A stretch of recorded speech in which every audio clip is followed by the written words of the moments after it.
जय हिंद दोस्तों, welcome to Shaurya classes. आज हम बात करते हैं BA programme third year history की और फिफ्थ सेमेस्टर की। चैप्टर का नाम, बुक का नाम है लोकप्रिय संस्कृति, पॉपुलर कल्चर। मैं क्षमा चाहता हूँ, इस पे ऑलरेडी मार्क हो गया क्योंकि इससे पहले मैंने वीडियो रिकॉर्ड की थी। उसके बाद जब मैंने प्ले करके देखा तो आवाज़ ही नहीं आ रही थी। अब मुझे फिर से वो सब चीज़ को बोलना पड़ेगा। मैं कोशिश करूँगा कि वो सब चीज़ आ जाए जो पहली वाली वीडियो में आई थी। इस नए चैप्टर का नाम है एक नए सार्वजनिक बनाना, लोकप्रिय कला कैलेंडर में राष्ट्र की कल्पना करना। आइए हम शुरू करते हैं। अक्सर देखा गया है कि ये बार बार क्वेश्चन देखने को मिला है, तो यहाँ पे आज हम बात करते हैं लिथियोग्राफी की। लिथियोग्राफी क्या होता है? लिथियोग्राफी का अर्थ होता है छापा उतारने की कला। अर्थात हम कह सकते हैं लिथियोग्राफी का अर्थ है छापा उतारने की कला। हम दूसरे माध्यम से कह सकते हैं कि किसी की पेंटिंग करना लिथियोग्राफी की कला का उदाहरण है। या फिर हम कह सकते हैं कि पत्थरों पे जब कोई चीज़ पेंट की जाती है तो उसको लिथियोग्राफी कला के माध्यम से जाना जाता है। या फिर चिकनी वस्तु से लेप या फिर डिज़ाइन बनाना लिथियोग्राफी के अंदर आता है। हम दूसरे शब्दों में, आसान शब्दों में अगर हम बात करें तो लिथियोग्राफी एक प्रकार से फोटोस्टेट या फिर ब्लैक एंड वाइट पेंटिंग हो सकती है। अगर हम क्रोमोलिथियोग्राफ की बात करते हैं तो क्रोमोलिथियोग्राफ लिथियोग्राफी का एक अपडेटेड वर्जन है जो कि कलर फोटोग्राफ को रिप्रेजेंट करता है। लिथियोग्राफ एक प्रकार की ब्लैक एंड वाइट फोटो को रिप्रेजेंट करता है, अर्थात उसमें केवल एक ही कलर होता है। अगर हम क्रोमोलिथियोग्राफ की बात करते हैं तो यहाँ पे बहुरंगीय कलर होते हैं, बहुरंगीय प्रिंट होते हैं, रंगीन छपाई होती है। उदाहरण के लिए ऑयल पेंटिंग, हाँ जी, मतलब चिकनी वस्तु की या फिर किसी ऑयल के ऊपर पेंटिंग करना, ये काफ़ी आकर्षित होती है और ये काफ़ी सस्ती भी पाई जाती है। इस पूरे चैप्टर में भारत में कैलेंडर का जो कैलेंडर के माध्यम से 16वीं शताब्दी से लेके आज़ादी के बाद की घटनाओं का उल्लेख किया गया है कि किस प्रकार से कैलेंडर ने भारत के लोगों को जागरूक करा।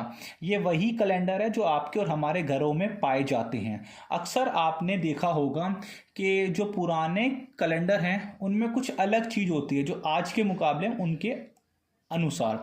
आज मैं आपकी पुराने सोच को, पुरानी यादों को ताज़ा करने की कोशिश करता हूँ। अगर हम बात करते हैं भारत में कैलेंडर कला की, तो इसके जो उत्पादन या इसके पितामह कहे जाते हैं राज रवि वर्मा। जी हाँ, कैलेंडर कला के भारत में पितामह राज रवि वर्मा को कहा जाता है क्योंकि राज रवि वर्मा ने ही कैलेंडर के माध्यम से भारत को एकजुट करने की कोशिश करी, भारत की संस्कृति को एकजुट करने की कोशिश करी, भारत के लोगों में भाईचारे की भावना को स्थापित करने की कोशिश करी। किसके माध्यम से? सिर्फ कैलेंडर के माध्यम से। इसी कैलेंडर में रंगीन छपाई को दिखाया गया। इसी कैलेंडर में धार्मिक जो छवियां थी उनको भी दिखाया गया। अर्थात हम कह सकते हैं कि कैलेंडर के माध्यम से रंगीन छवियों को भी प्रकट किया गया, धार्मिक छवियों को प्रकट करा गया, राष्ट्रीय नेता की छवियों को प्रकट किया गया, परिदृश्य छवियों को प्रकट किया गया और फिल्मी छवियों को प्रकट किया गया। अर्थात रंगीन घटना, जैसे कोई सीनरी बना दी, उसमें अलग अलग कलर कर दिए। इसी प्रकार से हिंदू, मुस्लिम, सिख, ईसाई के जो देवी देवताएं हैं उनकी फोटो बना देना कैलेंडरों के ऊपर। इसी प्रकार से कैलेंडर के ऊपर जो भारत में राष्ट्रवादी नेता थे उनकी फोटोओं को उतारना, जैसे चंद्रशेखर आजाद जी हैं, महात्मा गांधी जी हैं इत्यादि। इसी प्रकार से कोई परिदृश्य, कोई ऐसी आपकी आंतरिक परिकल्पना, उसको फोटो के माध्यम से कैलेंडर पे उतार देना। और किसी फिल्म को के जो उसका मतलब उसकी हेडिंग है या उस फिल्म के दृश्य को कैलेंडर पे उतार देना। ये सभी जो छवियां हैं ये राजा रवि वर्मा ने अपने कैलेंडरों में पेश करी। इसलिए हम कह सकते हैं कि भारत में कैलेंडर कला के पिता को जो जाना जाता है वो राजा रवि वर्मा को जाना जाता है। इन्होंने ही भारत में कोलकाता और बॉम्बे में कुछ पेंटिंग प्रेसों को खोला। उस समय भाई आज़ादी से पहले भारत में कोलकाता और बॉम्बे में ही पेंटिंग प्रेसों की स्थापना की गई थी। अगर हम बात करते हैं 19वीं सदी में भारत में कुछ सुधार आंदोलन हुए, और 19वीं शताब्दी कौन सी है, 1801 से लेके 1899 तक। हाँ जी, इस टाइम में भारत में कुछ सामाजिक सुधार आंदोलन हुए, जैसे रामकृष्ण मिशन के द्वारा हुआ है, या फिर स्वामी दयानंद सरस्वती जी के भी द्वारा हुआ है। ये कुछ ऐसे आंदोलन हुए। अगर हम बात कर रहे हैं इन सुधारों में क्या किया गया, भाई 19वीं शताब्दी के आरंभ में हम देख सकते हैं कि भारत में कुछ सामाजिक और धार्मिक सुधारों को देखने को मिलता है। ये जो धार्मिक सुधार हुए हैं ना, ये धार्मिक सुधार कैलेंडर के माध्यम से भी समाज में अपने विचारों को प्रस्तुत करने की कोशिश की गई है। अब हमने यहाँ पे पढ़ा कैलेंडर कला सुधार आंदोलन, अर्थात 18वीं 19वीं शताब्दी के आरंभ में भारत में हिंदू पुनरुत्थानवाद को जोरों शोरों से लेके आया गया। हिंदू पुनरुत्थानवाद का अर्थ है जो पहले हिंदू संस्कृति में जो आडंबर थे, जैसे सती प्रथा थी, बाल विवाह था, या फिर शिशु हत्या थी, इनको कैलेंडरों के माध्यम से लोगों को जागरूक करने की कोशिश की गई। या समाज में जो असमानता थी, ब्राह्मण क्षत्रिय वैश्य शूद्र, अर्थात कैलेंडरों के माध्यम से रामकृष्ण मिशन के द्वारा उनके विचारों को, और जो ब्रह्म समाज है उनके विचारों को कैलेंडरों के माध्यम से हिंदू पुनरुत्थानवाद में परिवर्तित कर दिया। यहाँ पे बताने की कोशिश की गई है कि समाज में जो पुराने रीति रिवाज, जो क्रूर रीति रिवाज थी, जो पीढ़ी दर पीढ़ी जो ऐसी रीति रिवाज थी जो समाज के विकास के लिए घातक थी, जैसे सती प्रथा थी, बाल विवाह था, है ना, इसी के साथ साथ जो भ्रूण हत्या थी, और जो समाज में जो धार्मिक असमानता थी ब्राह्मण क्षत्रिय वैश्य शूद्रों की, इसको हटाने के लिए कैलेंडरों ने काफ़ी ज़्यादा अहम भूमिका निभाई। अभी इन कैलेंडर पे जब भगवान की फ़ोटो छापी जाती है तो वो इंसान भी जो कि शूद्र कैटेगरी में उस समय आता था, जो कि मंदिर नहीं जा पाता था, अब इन कैलेंडर के माध्यम से वो उनके देवता हैं, राम जी है, विष्णु जी है, कृष्ण जी है, हनुमान जी हैं, जो उनके देवता है, कैलेंडर के माध्यम से अब वो उस कैलेंडर को अपने घर में लाके अब वो भी उनकी पूजा करने में समर्थ हुआ। तो हम देख सकते हैं कि किस प्रकार से कैलेंडर ने समाज में जो असमानता थी उसको दूर करने की कोशिश भी करी। अब हम बात करते हैं कोलकाता स्टूडियो में। ठीक है जी, अब इन्हीं कैलेंडरों के माध्यम से कोलकाता कला स्टूडियो की प्रेस या फिर पेंटिंग, इसमें क्या था भाई, कोलकाता में पेंटिंग प्रेस को खोला गया। उस पेंटिंग प्रेस में क्या था कि जैसे ब्रह्म समाज और रामकृष्ण मिशनों के विचारों को समाज में फैलाने की कोशिश की गई।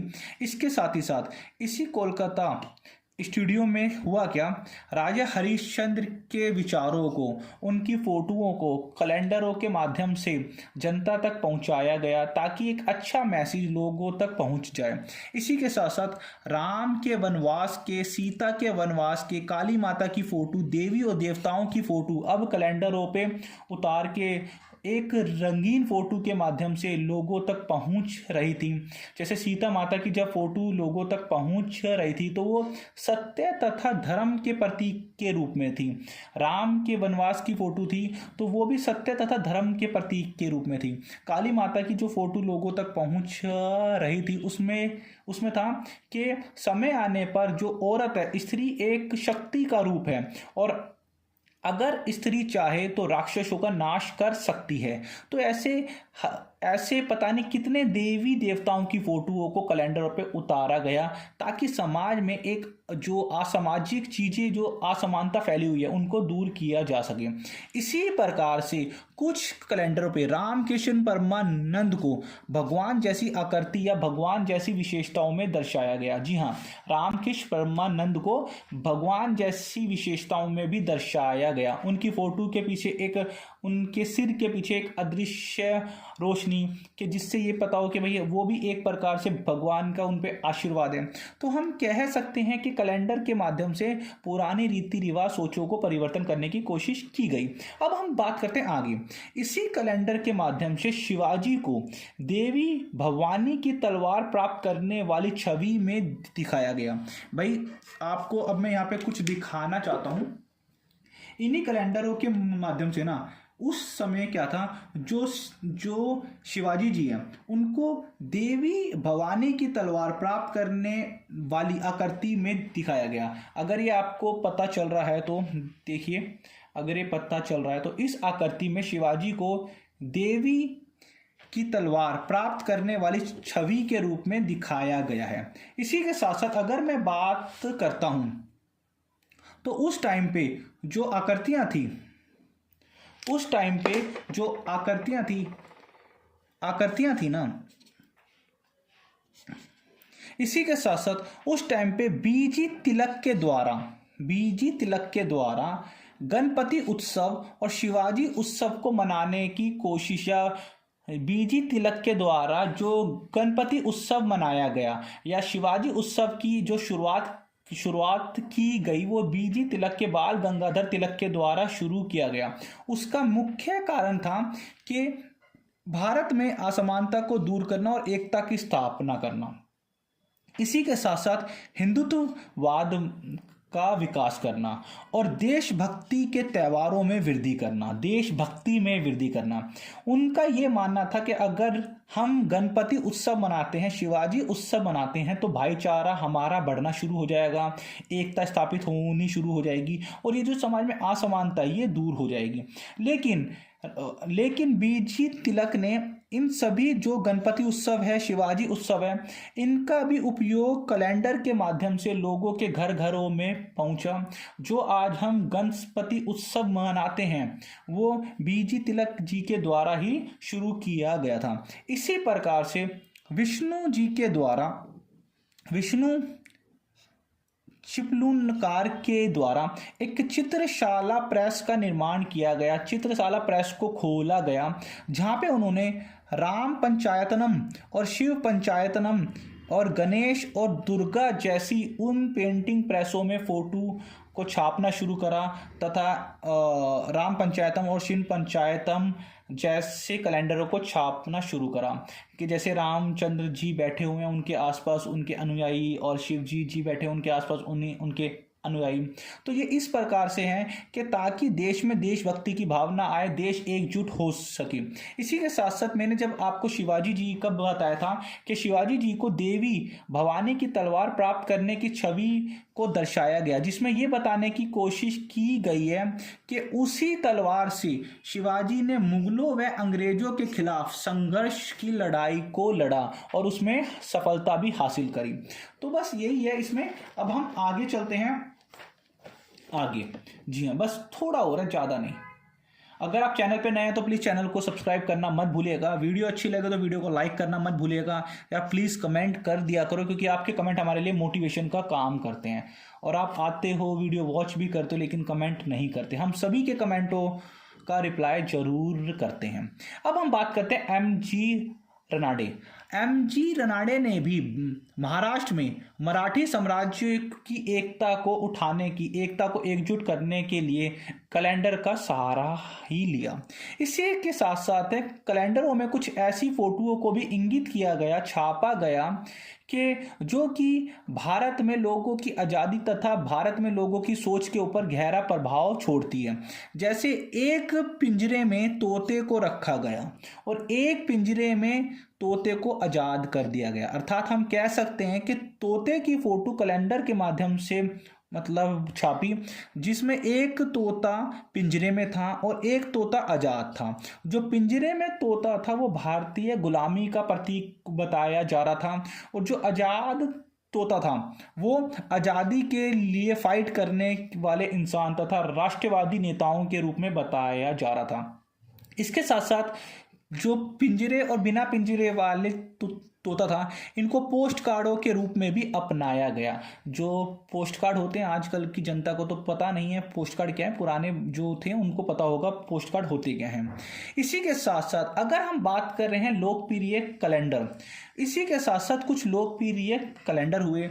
अभी मैंने आपको बताया लोकप्रिय कैलेंडर के जो जनक है, जो फादर हैं, वो राजा रवि वर्मा हैं। जी हाँ, ये एक प्रकार के पेंटर थे, ये एक प्रकार के अच्छे प्रकार के पेंटर थे। इन्होंने अपनी पेंटिंग के माध्यम से भारत के लोगों को जागरूक करने की कोशिश करी और इन्होंने राजा रवि वर्मा के नाम से, इसी नाम से इन्होंने एक पेंटिंग प्रेस की स्थापना करी, जो कि 20वीं शताब्दी में इन्होंने एक पेंटिंग प्रेस की स्थापना भी करी। ये पहले व्यक्ति थे इंडिया में जिन्होंने first man of oil painting, जिन्होंने ऑयल पेंटिंग की शुरुआत करी। इन्होंने ऑयल पेंटिंग, जो आज के समय में हम ऑयल पेंटिंग के नाम से जानते हैं, उस समय राजा रवि वर्मा जी ने 20वीं शताब्दी में, मतलब 1901 के बाद से 1999 तक के समय में 20वीं शताब्दी में इन्होंने ऑयल पेंटिंग को शुरू करा और इन्हीं को ही चित्र पुनर्जागरण, इन्होंने ये जो ऑयल पेंटिंग का जो शुरू करा, ये इन्होंने उस ऑयल पेंटिंग में पुनर्जागरण की चर्चा करनी शुरू कर दी। पुनर्जागरण का अर्थ हो गया, भारतीय रूप में अगर हम बात करते हैं कि भारत पहले एक ऐसा मुल्क था जिसमें संतों का मुल्क, संतों का देश था, जो कि आज़ाद था। फिर भारत में अचानक से अंग्रेज आ गए और भारत फिर से जैसे सो गया, तो फिर से उन लोगों को उठाना, पुनर्जागृत करना कि उठो, एकजुट हो और अंग्रेजों को भगाओ। इसीलिए इन्होंने अपनी पेंटिंग के माध्यम से जो भी कैलेंडर थे, उन्होंने पुनर्जागरण को अपनाया। वैसे ये यूरोपियन शब्द है, जो कि यूरोप में पुनर्जागरण का यूज किया गया था।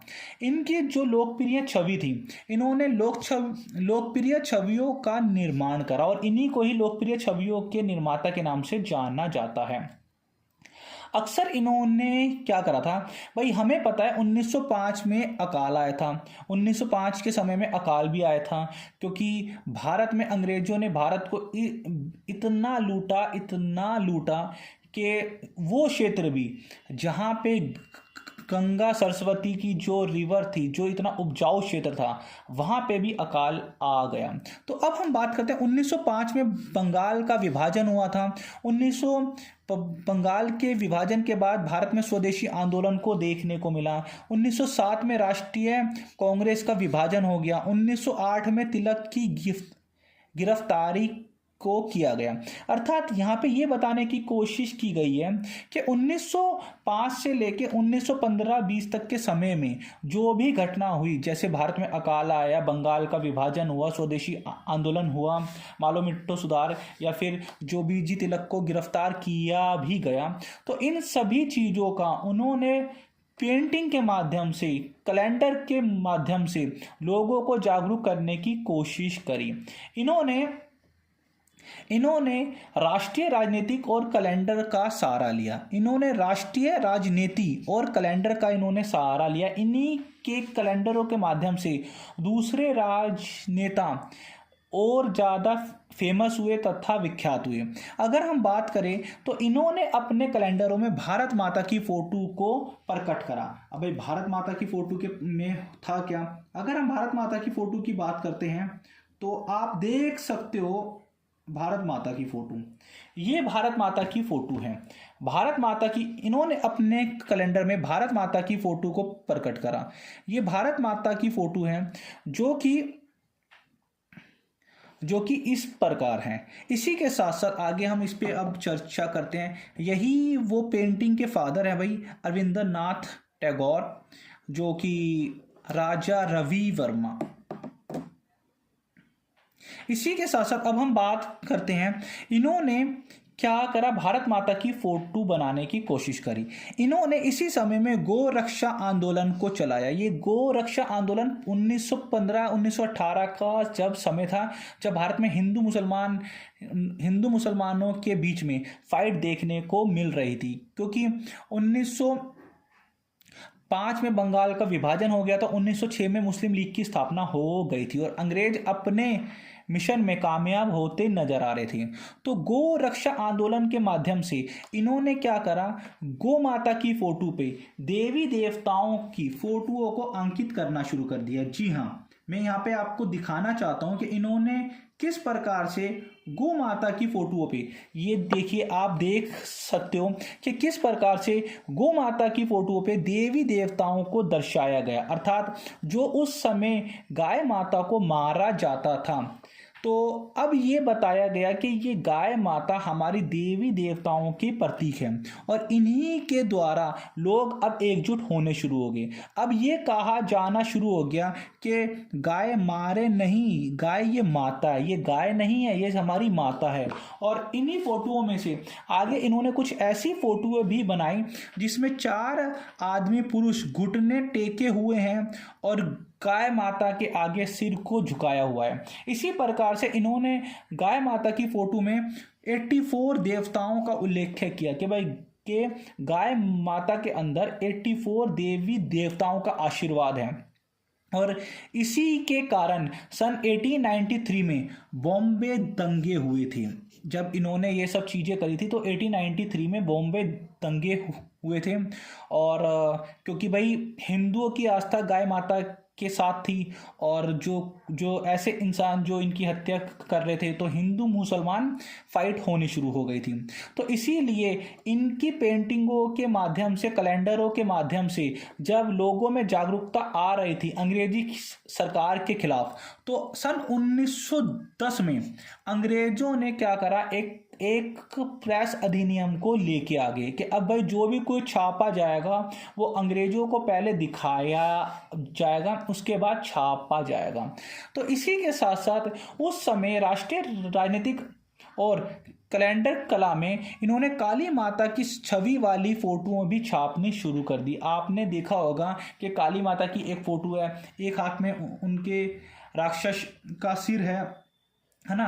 तो काली माता के छवि वाली फोटो भी इन्होंने छापनी शुरू कर दी।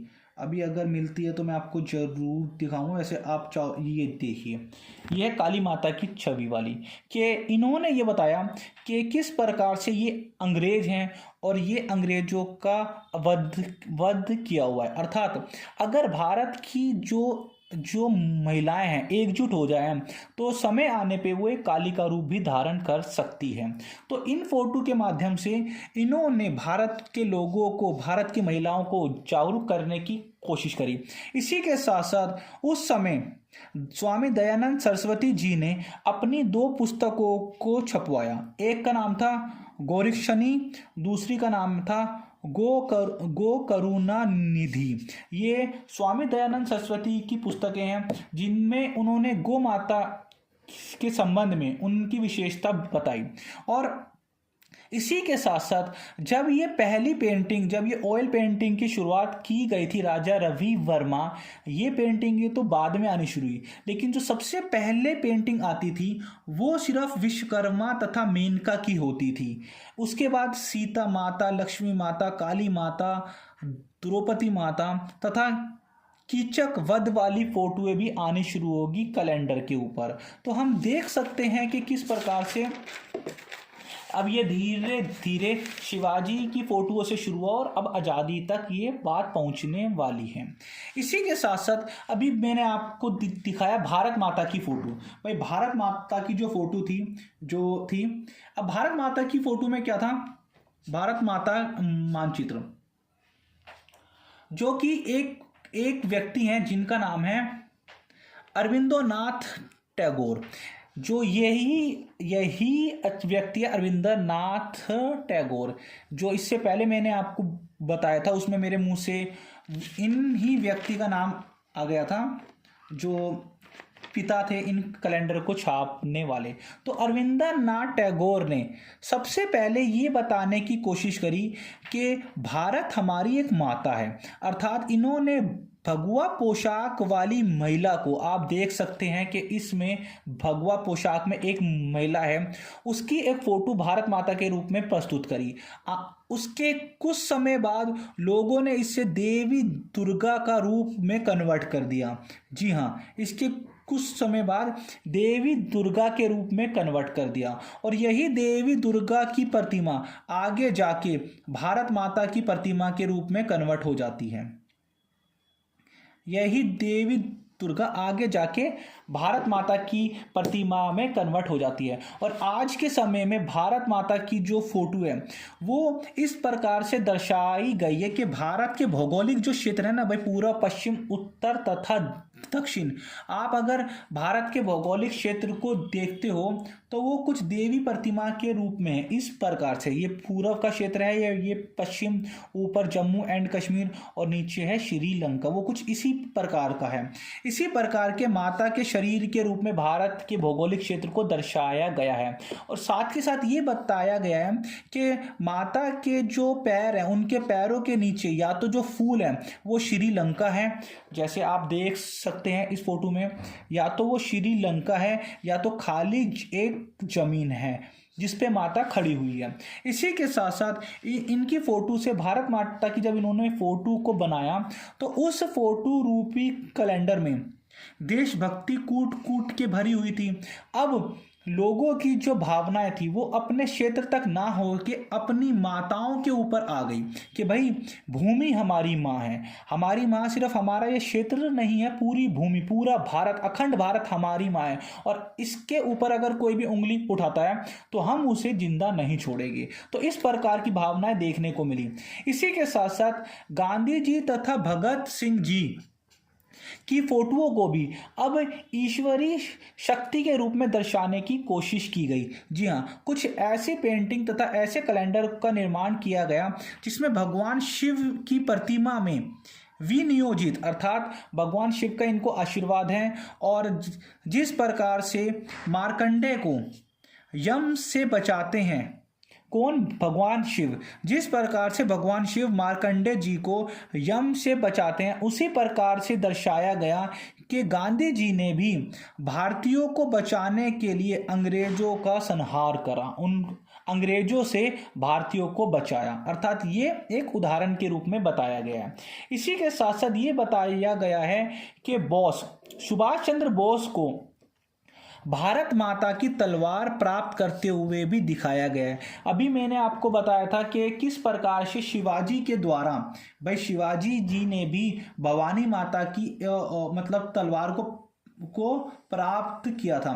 उसी प्रकार से जैसे आप देख सकते हो कि शिवाजी ने किस प्रकार से भवानी माता से तलवार को प्राप्त किया हुआ है, उसी प्रकार से यहाँ पे बताया हुआ है कि सुभाष चंद्र बोस ने भारत माता की तलवार को प्राप्त कर लिया है। किसके विरुद्ध में? अंग्रेजों के विरुद्ध। जैसे शिवाजी ने भवानी माता द्वारा तलवार प्राप्त मतलब की थी, किसके विरुद्ध? मुगलों के विरुद्ध और अंग्रेजों के विरुद्ध। इसी प्रकार से इन कैलेंडरों के रूप में, इनके कलर में, इनके आकार में चेंज होते होते भाई 20वीं शताब्दी आ गई।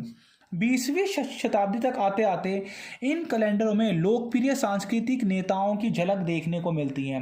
इन नेताओं को देवताओं के आशीर्वाद तथा देवताओं की छवि में उतारने की कोशिश की गई है। अगर आपको वीडियो पसंद आए तो प्लीज़ लाइक ज़रूर कीजिए और कमेंट ज़रूर कीजिए। आपके कमेंट हमारे लिए मोटिवेशन का कार्य करते हैं। इसी के साथ साथ अब हम बात करते हैं, बस थोड़ा सा हो रहा है, ख़त्म होने वाला है, 5 मिनट और बस। इसके साथ साथ है HSRA।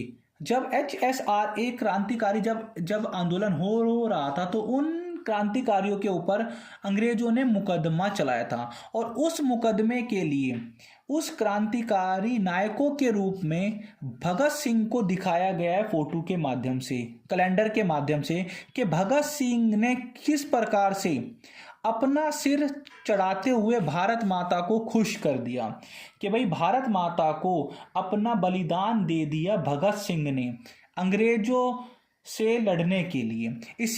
क्योंकि अंग्रेजी कपड़े पहन के और अंग्रेजी ट्रिबली रूप में अंग्रेजों के सामने से जब भगत सिंह निकल रहे थे तो उन्होंने अंग्रेजी वस्त्रों को पहना था, और इसकी एक फोटो और इसकी परिकल्पना करके एक ऐसा परिदृश्य तैयार किया गया कि भगत सिंह ने अपना सिर काट के भारत माता के चरणों में स्थापित कर दिया। इसी प्रकार से अब भाई आज़ादी का समय आ गया, आज़ाद हो गया। आज़ादी के बाद जब भाई 1947 में भारत आज़ाद हुआ, तो आज़ादी के बाद भी भारत के सामने अनेक मुद्दे ऐसे आए जिनका सामना करना पड़ा। जैसे भारत पाकिस्तान आज़ादी के बाद भारत पाकिस्तान की सीमा का विवाद, सीमा का विवाद जो कि देखने को मिला।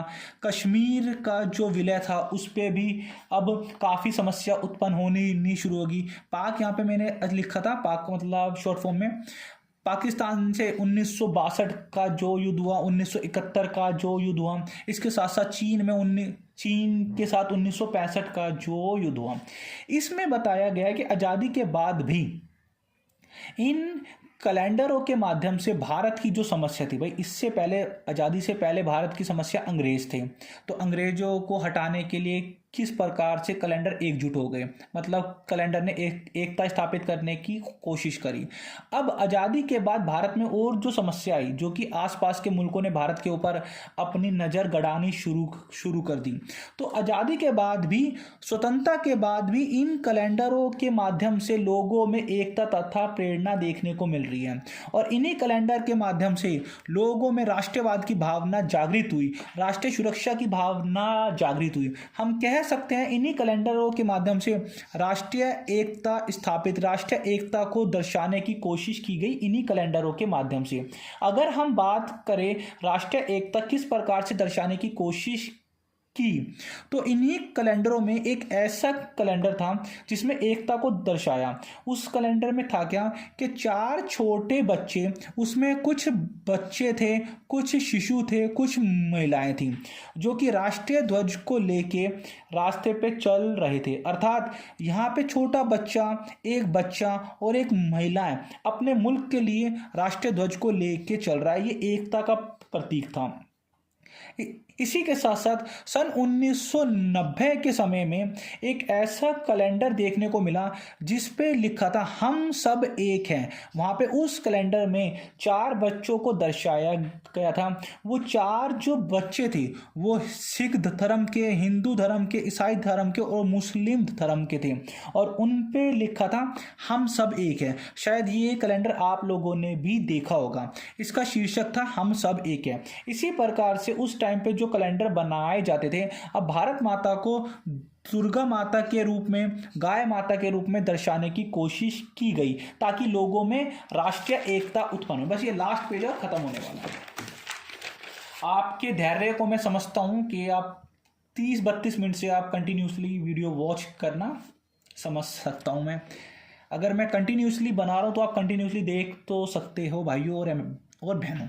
इसी के साथ साथ जब 1970 का दशक आया भाई, 1971 में बांग्लादेश आज़ाद हुआ, तो 1970 के समय में एक ऐसी पेंटिंग के माध्यम से कैलेंडर को उत्पन्न किया गया जिसमें एक निवस्त्र बच्चा, मतलब उसके शरीर पे कोई भी वस्त्र नहीं था, वो एक ग्लोब के ऊपर अर्थात पृथ्वी के ऊपर एक बैठा हुआ एक बच्चा है बिना कपड़ों के, और उसके हाथ में फूल की थाली है और वो ग्लोब के ऊपर बैठा हुआ है, और उसके सिर के पीछे 4 धर्मों के पदक हैं। अर्थात जो हिंदू धर्म के पदक या फिर जो सिंबल है, जो मुस्लिम धर्म का सिंबल है, सिख धर्म का सिंबल है, ईसाई धर्मों का सिंबल। अर्थात एक ऐसा बच्चा जो कि ग्लोब के ऊपर निवस्त्र बैठा हुआ है, वो 4 धर्मों का जो प्रतीक है, सिंबल है, उसके ऊपर रोशनी फेंक रहे हैं। तो अर्थ यहाँ पे ये बताने की कोशिश की गई है कि भारत में और पूरे विश्व में बच्चा जब आता है वो निवस्त्र होता है, और उस पे सभी धर्मों का ही वो, मतलब सभी धर्मों के बच्चे एक से होते हैं। यहाँ पे एकता स्थापित करने की कोशिश की गई है। एक अन्य कैलेंडर और छपा और उसमें ये बताया कि 4 औरतों को दिखाया गया है, 4 महिलाओं को दिखाया गया है। कोई पूरब से आ रही थी, कोई पश्चिम से आ रही थी, कोई उत्तर से आ रही थी, कोई दक्षिण से आ रही थी, कोई मुस्लिम महिला थी, कोई हिंदू महिला थी, कोई सिख महिला थी, कोई ईसाई थी। ये अलग अलग रास्ते से आ रही थी, परंतु जब ये अलग रास्ते से आई तो एक जगह पे आके मिल जाती है। उस जगह का नाम था सत्य। जी हाँ, तो यहाँ पे बताया गया है सत्य की खोज। तो यहाँ पे ये बताया गया है, चाहे आप किसी भी धर्म से हो, हर एक धर्म एक ही रास्ते पे आपको ले जाएगा। रास्ता अलग हो सकता है, परंतु उस धर्म की जो मंजिल है सत्य की खोज, वो सत्य पे ले जाएगा। इसी के साथ साथ अगर हम कुछ आगे चलते हैं, बस समाप्त होने वाला है, आगे चलते हैं तो आगे वाले सालों में ये बताया गया है कि चार पुरुष एक गाय के नीचे, गाय के थन से दूध पीते हुए ऐसे कैलेंडर की फोटो छापी। इसमें एकता को बताया गया है कि किस प्रकार से चार जो पुरुष है वो अलग अलग धर्म से संबंधित हैं और वो गाय का दूध पी रहे हैं। अर्थात हम जो समाज में रह रहे हैं, हम जो खाना खा रहे हैं, वो एक ही समान है, वो एक ही प्रकार का है। तो इसलिए भी हम आपस में फाइट क्यों कर रहे हैं, हम सभी में एकता है। इसी के साथ साथ यहाँ पे बताया गया है कि गाय की एक पेंटिंग में उन्होंने क्या करा, गाय की पेंटिंग में जिसके शरीर पर 10 सिख गुरुओं संतों की छाप या आशीर्वाद को दर्शाया गया है। गाय के जो सर हैं उस पे गाय के सर को हटा के 10 सिख गुरुओं की आशीर्वादों को दर्शाया गया है। अर्थात यहाँ पे सिख धर्म को भी हिंदू धर्म से जोड़ा गया है कि सभी धर्म एक से हैं, बस इनमें एकता स्थापित की जानी चाहिए। इसी के साथ साथ भारत जब आज़ाद होने के बाद अब के समय के जो कैलेंडर है वो काफ़ी अलग प्रकार के हैं। आज के जो कैलेंडर हैं वो एक बिजनेसमैन वाले कैलेंडर आ गए, जिसको हम अर्थव्यवस्था कैलेंडर के नाम से भी जानते हैं। अर्थव्यवस्था कैलेंडर में क्या होता है कि आज के समय में जो दुकानदार हैं वो अपने कैलेंडर छपवाता है ताकि उसकी प्रमोशन हो। अगर आप किसी मॉल में जाते हो, अगर आप किसी शॉपिंग कॉम्प्लेक्स पे जाते हो और वहाँ से कोई चीज़ परचेज करते हो, तो वो जो आपको कैरी बैग प्रदान करते हैं, थैली या फिर थैला प्रदान करते हैं, तो उन पे उनकी शॉप का नाम, उनकी शॉप की वैरायटियाँ भी लिखी होती हैं। तो आजकल के जो कैलेंडर होते हैं वो बेसिकली अर्थव्यवस्था या अपने बिजनेस को चलाने के लिए होते हैं, जिसमें दुकानदार के संबंधित जो आइटम होते हैं उनको छापा उनको जाता है तथा लोगों की उपयोगिता के बारे में उन पे वो आइटम होते हैं। इसी के साथ साथ आजकल के समय में जो कैलेंडर होते हैं, अगर हम बंगाली क्षेत्र में या बंगाली क्षेत्र के कैलेंडरों की बात करें तो उनमें जो कलरों को भरा जाता है वो पेस्टल रंग का इस्तेमाल ज़्यादा किया जाता है, क्योंकि वहाँ के लोग पेस्टल जो रंग होते हैं उनको ज़्यादा पसंद करते हैं। अगर इसी के अपोजिट अगर हम साउथ इंडिया की बात अगर हम करते हैं तो वहाँ के कैलेंडरों में हम विषम रंगों को देखना पसंद करते हैं और ठोस रंगों को देखना पसंद करते हैं। अगर वीडियो पसंद आए तो प्लीज़ कमेंट जरूर कीजिए, आपके कमेंट मोटिवेशन का कार्य करते हैं हमारे लिए। अब हम मिलते हैं अगली वीडियो जो कि कल आएगी आपके, तब तक के लिए जय हिंद, जय भारत।